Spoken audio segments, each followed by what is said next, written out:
Hello, this is Julius from Basic Financials.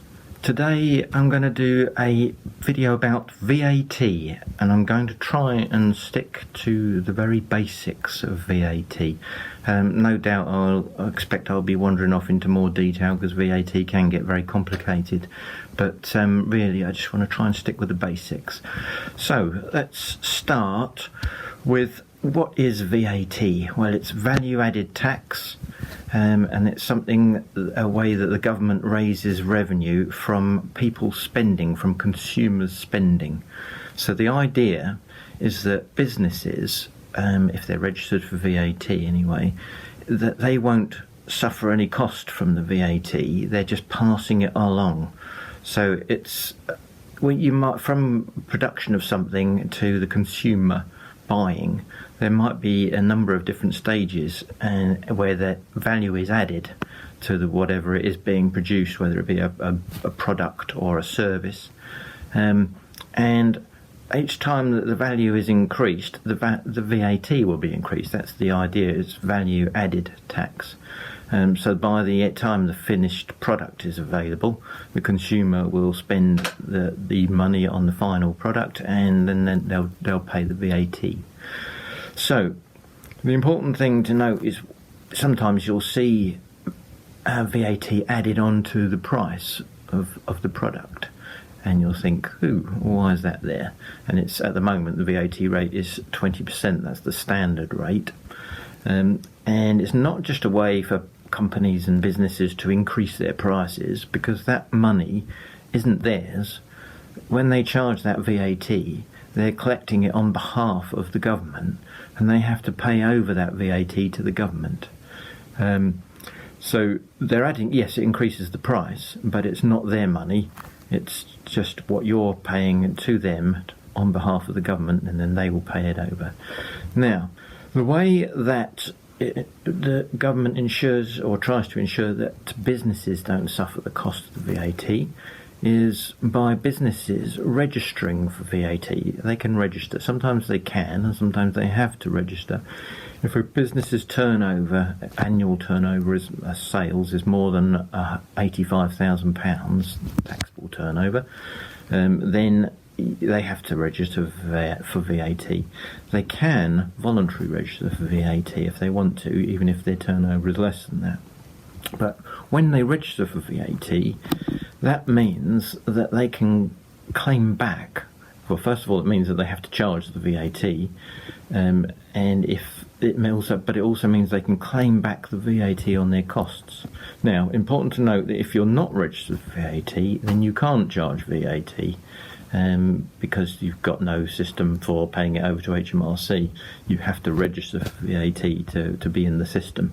So if you're a business and you're doing VATable sales, you can register, or you must register, then you charge VAT, you'll pay that over, but from that you can take off the VAT on the costs that you've incurred. So that's how the businesses sort of are bypassed in the actual charge. Now, it can be a little bit tricky for smaller businesses because they have the choice sometimes whether to register for VAT or not. Now, if they don't register for VAT, okay, their prices can be cheaper than some of their competitors if they're selling to the public. If you've got a plumber, for example, he's going to be cheaper if he's doing turnover of less than 85,000 and decides not to register, because he won't have to charge VAT and pay it over to the VAT man.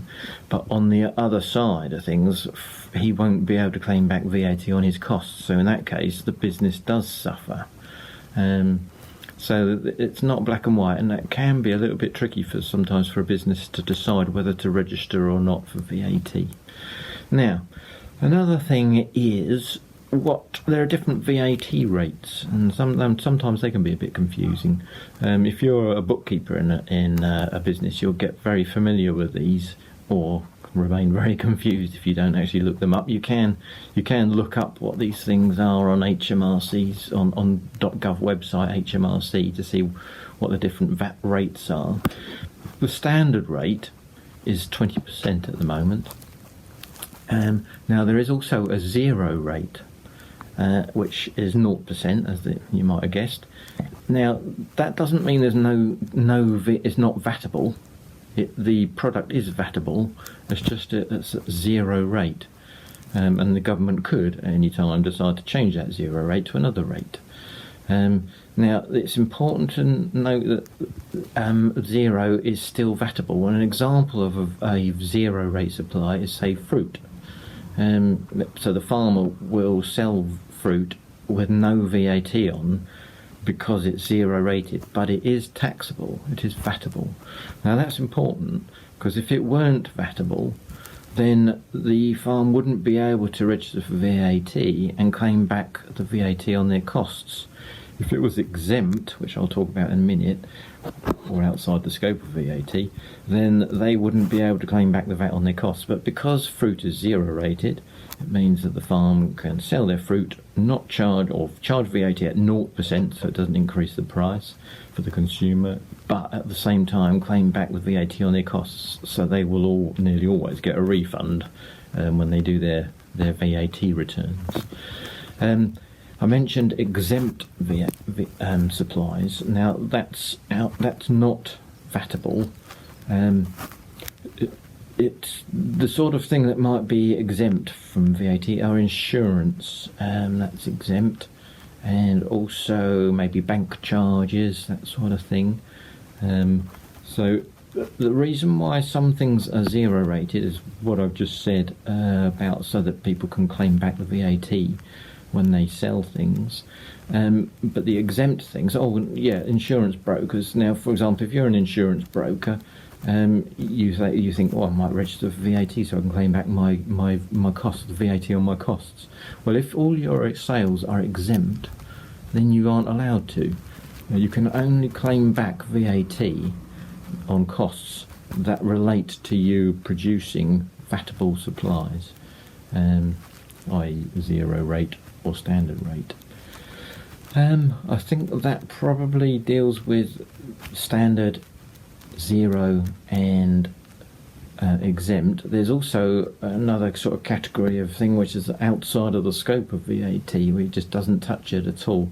An example might be wages. So if you're doing your bookkeeping and you're doing a VAT return, you wouldn't have, or your wages just wouldn't figure on that VAT return at all, because they're outside the scope of VAT. I think I'm probably going to leave it at that. That's the very basics of VAT. It can get very complicated. There are more rules, and there are different rates. You've got 5% rate for heating and fuel, you've probably heard of that. And there are other rates that you can apply. There's 10% rates, but this all gets, especially in construction, it gets very complicated. So I'm going to leave it at that.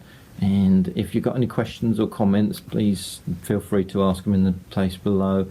And if you could like and subscribe as usual, and I'll see you again for another video soon. Thanks for listening.